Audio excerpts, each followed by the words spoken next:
અવાદા ફાઉન્ડેશનના ડાયરેક્ટર શ્રીમતી રીતુ પટવારીના માર્ગદર્શન હેઠળ લાખણીયા અને જતવાંડ ગામના મહિલાઓના સન્માન માટે સૂટ અને સલવારનું વિતરણ કરવામાં આવ્યું હતું।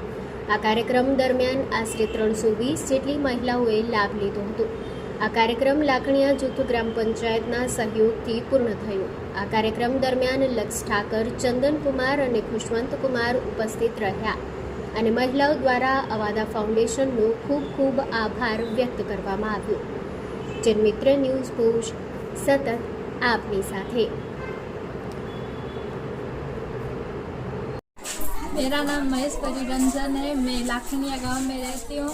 अवादा फाउंडेशन कंपनी ने हमारे गांव में 3-4 महीनों से काम कर रही है। उन्होंने स्कूल के लोगों के लिए भी बहुत ज़्यादा काम किया है। आज उन्होंने हमारे गांव में सूट सलवार का भी वितरण किया है, इसलिए मैं अवादा फाउंडेशन को हमारी पूरे गांव की तरफ से धन्यवाद कहती हूँ। Thank you.